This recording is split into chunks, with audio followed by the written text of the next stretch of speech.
ఎప్పుడైతే తెలుగుదేశం పార్టీ జనసేన వాళ్ళ అభ్యర్థుల ఫస్ట్ లిస్ట్ రిలీజ్ చేశారో ఆ రోజే రాష్ట్రమంతా మీరు చూశారు వైఎస్ఆర్సీపీ సంబరాలు చేసుకుంది.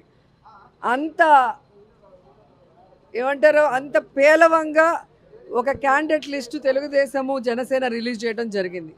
మొన్న ఈ ముగ్గురు కూటమి ఏదైతే ఉందో బీజేపీ తెలుగుదేశం పవన్ కళ్యాణ్ మీటింగ్ జరిగిందో దాంతో అందరికీ అర్థమైపోయింది 175కి 175 వైఎస్ఆర్ కాంగ్రెస్ పార్టీ రాబోతుంది, మళ్ళీ జగన్ అన్నే ముఖ్యమంత్రి కాబోతున్నారని. ఎందుకంటే ఈరోజు ఈ మీటింగ్కి బీజేపీ వాళ్ళు జనసేన వాళ్ళు అందరూ కూడా బాయ్కాట్ చేశారు. అండ్ సీనియర్ మోస్ట్ లీడర్స్ ఎవరైతే తెలుగుదేశం పార్టీకి పని చేశారో వాళ్ళు కూడా ఈరోజు సీట్ల పంపకాల్లో ఎంత దూరంగా ఉన్నారో మీరు చూస్తున్నారు. అంటే వేరే వాళ్ళు సీట్ ఏదైనా మారిస్తే దాన్ని ఎంత పెద్ద తప్పుగా చూపించిన చంద్రబాబు నాయుడు ఈరోజు ఏం సమాధానం చెప్తాడు? ఎన్నో సంవత్సరాలుగా తెలుగుదేశం పార్టీ జెండాను మోసిన వాడికి ఈరోజు సీట్ లేదు. ఎలాంటి వాళ్ళకి సీట్లు ఇచ్చారో మీరు చూస్తున్నారు. ఇక జనసేన గురించి అయితే చెప్పాల్సిన అవసరమే లేదు. 24 సీట్లు అన్నాడు, గాయత్రి మంత్రం అన్నాడు, అశోక చక్రంలో పూజలు అన్నాడు. ఇప్పుడు 21కి ఇంకా త్రివిక్రమరావు డైలాగ్ రాసిచ్చినట్లేడు, అది చెప్పట్లేదు. ఆ 21లో కూడా దాదాపుగా 11 తెలుగుదేశం పార్టీ వాళ్ళు, మిగతా వాటిలో మెజారిటీ వైఎస్ఆర్ కాంగ్రెస్ నుంచి వెళ్ళిన వాళ్ళే ఉన్నారు. అంటే స్పష్టంగా పవన్ కళ్యాణ్ వెనక ఒక నాయకుడు కూడా లేడు అనేది ఇక్కడ అర్థమవుతుంది. అక్కడ మిగిలిపోయిన చెత్త ఇక్కడ మిగిలిపోయిన చెత్తని ఏరుకొని క్యాండిడేట్లని అనౌన్స్ చేసుకునే దౌర్భాగ్య పరిస్థితికి రావటం అనేది మనం గమనించాలి. అండ్ ఈరోజు సీట్ల పంపకాలు కూడా కాన్స్టిట్యున్సీలు ఎంపీలు కానీ ఎమ్మెల్యేలు మీరు చూస్తే ఎవరెవరికి ఏం అలాట్ చేస్తారో మీకు పూర్తిగా అర్థమైపోతుంది. చంద్రబాబు నాయుడు బీజేపీని జనసేనను మోసం చెయ్యాలి అన్న ఆలోచనతో సీట్ల పంపకాలు ఎలా చేశాడు, ఆ సీట్లలో కూడా తన అభ్యర్థుల్ని ఎలా పంపించి పెట్టుకున్నాడో చూశారు. కాబట్టి ఒకరికి ఒకరు పడక మొత్తం ఆ కూటమి అంతా జీరో. ప్రజలందరికీ నా నమస్కారాలు. నిజంగా ఉత్సాహం రెట్టింపు అయిపోయింది మీ ఊరికి వచ్చిన తర్వాత, గ్రామానికి వచ్చిన తర్వాత.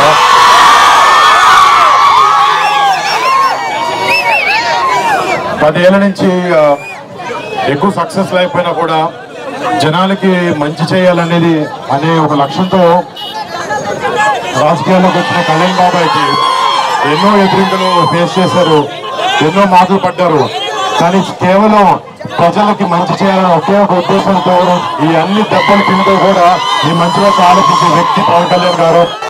అలాంటి పవన్ కళ్యాణ్ గారు మీ పిఠాపురం కాన్స్టిట్యున్సీలో ఎమ్మెల్యే అభ్యర్థిగా నిలబడడం, నిజంగా ఆయన కొడుకుగా ఇక్కడికి వచ్చి మా బాబాయ్కి మా తండ్రి లాంటి వ్యక్తి అయినా ఆయనకి ఓటేనని చెప్పడానికి నేను నిజంగా చాలా ఆనందపడుతున్నాను. అంటే అధికారంలో ఉన్న చాలా పార్టీలు చేయలేనివి ఎన్నో విషయాలు కళ్యాణ్ బాబాయ్ 10 సంవత్సరాల నుంచి ఒక ఎమ్మెల్యే సీట్ లేకపోయినా కూడా కౌలు రైతులకు ప్రాబ్లం వచ్చినప్పుడు అప్పులు చేసి మరీ వచ్చి వారు డబ్బులు ఇచ్చారు. మట్టి కార్మిక ప్రాబ్లం వచ్చినప్పుడు ఫస్ట్ మొట్టమొదటిగా జనసేన నుంచి కళ్యాణ్ బాబాయ్ గారు కదిలి హెల్ప్ చేయడం జరిగింది. ఇలాగా మీరే ఇమాజిన్ చేసుకోవచ్చు, ఒక్కసారి బాబాయ్ని మన అసెంబ్లీ పంపిస్తే మన కోసం మన ప్రజల కోసం ఎంత చేస్తారనేది. అండ్ మీ అందరి సపోర్ట్ ప్రేమ ఎప్పుడు కళ్యాణ్ బాబాయ్కి ఉండాలి, మా పవన్ కళ్యాణ్ గారికి ఉండాలి. అండ్ ఆయన ఎప్పుడు ఆయన నిజంగా చెప్పాలంటే చిన్నప్పటి నుంచి మా ఇంట్లో మేము ఎంత కుటుంబ సభ్యులా ఫీల్ అవుతామో ఆయన మిమ్మల్ని అందరినీ ఆయన సొంత కుటుంబ సభ్యుల్లా ఫీల్ అవుతూ ఉంటారు. బహుశా అందుకే ఆయన మా ఇల్లు వదిలేసి పండుగలప్పుడు కూడా ఇక్కడ మీతో పాటే ఉంటూ ఉంటారు. అండ్ నిజంగా ఆయనకు మీ మీద ఉన్న ప్రేమ, ఆయనకు మీ మీద ఉన్న ప్రేమ, మీకు ఆయన మీద ఉన్న ప్రేమ ఇది ఎప్పటికీ ఇలానే ఉండాలి. ఈసారి వచ్చే మే 13న ఎన్నికల్లో ఎమ్మెల్యేగా మీరు పవన్ కళ్యాణ్ గారికి ఓటేసి గ్లాస్ కి ఓటేసి బాబాయ్ని అత్యధిక మెజారిటీలో గెలిపించాలని కోరుకుంటున్నాను.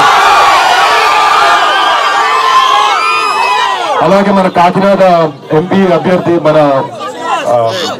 ఉదయ్ గారు, శ్రీనివాస్ ఉదయ్ గారు కూడా ఆయన కూడా ఓటేసి గ్లాస్ గుర్తుకి 2 ఓట్లు వేసి ఎంతో మెజారిటీతో గ్లాస్ గుర్తుని జనసేనని గెలిపించాలని కోరుకుంటున్నాం. జై జనసేన, జై టీడీపీ, జై బీజేపీ, జై పవన్ కళ్యాణ్, జై హింద్. చాలా మంది మాటలు పడినా కూడా 10 ఏళ్ల నుంచి కష్టం నమ్ముకుంటూ ప్రజల సేవ కోసం మంచి చేయాలని ఒకే ఉద్దేశంతో జనసేన పార్టీని 10 ఏళ్లుగా నడుపుతూ ఇవాళ ఆంధ్రప్రదేశ్ రాష్ట్రంలో జనసేన అంటే ఒక పవర్ఫుల్ పార్టీ లాగా ఎమర్జీ ఉంది. సో ఇలా జనసేన వెనకాల నుంచి పనిచేసిన ప్రతి ఒక్క జనసేనని, ప్రతి ఒక్క జనసైనికుడికి నా ధన్యవాదాలు.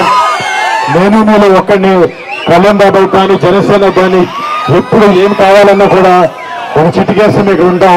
అండ్ డెఫినెట్లీ బాగా వెనకాల మేము ఎప్పుడూ ఉంటాం. మీరు చూశారు, అధికారంలో లేకపోయినా మన కౌలు రైతులకి కష్టాలు వస్తే ఏ అధికార పార్టీ రాలేదు, కానీ జనసేన ముందుండి పనిచేసింది. అలాగే మత్స్యకారులకి ఏదైనా ప్రాబ్లం వచ్చినప్పుడు కూడా ఫస్ట్ కళ్యాణ్ బాబాయ్ ఉంచున్నాడు. బాబాకి ఒక్కసారి మీరు అందరూ గెలిపించి అసెంబ్లీకి పంపిస్తే రేపు పొద్దున పిఠాపురాన్ని దేశం మొత్తం చూసే ప్రజలు చేస్తారు. దాని ఎటువంటి అసలు లేదు. అండ్ మీ అందరికీ రేపు పొద్దున చుట్టుపక్కల ప్రతి గ్రామంలో పిఠాపురం అంటే ఒక రేంజ్ లో ఉండేటట్టు చూస్తారు. అంటే మాకు కూడా మా కుటుంబ సభ్యులకి చిన్నప్పటి నుంచి మేము నెల్లూరులోను మొగల్తూరులోను పెట్టి పెరిగిన తర్వాత సినిమా ఇండస్ట్రీ అటు ఇటు తిరుగుతున్నాం. మాకు సొంతూరు అంటే ఆలోచిస్తుంటే ఒకటేలా లేదు. కానీ ఇప్పుడు మా బాబాయ్ ఇక్కడ నుంచి నుంచోవడం వల్ల మీ సొంతూరు ఏంటంటే పొద్దు నుంచి మా తర్వాత మేము పిఠాపురాన్ని చెప్పుకుంటాం. అలాగా మీరు మాకు చూపించే ప్రేమ మీకు ఎప్పుడు బాబాయ్ మీ అందరినీ బాగా చూసుకుంటారని ఒక నమ్మకం, భరోసా మీకు ఎప్పుడు ఇస్తారు ఉంటుందని కోరుకుంటూ సెలవు తీసుకుంటాను. జై పవన్ కళ్యాణ్, జై జనసేన, జై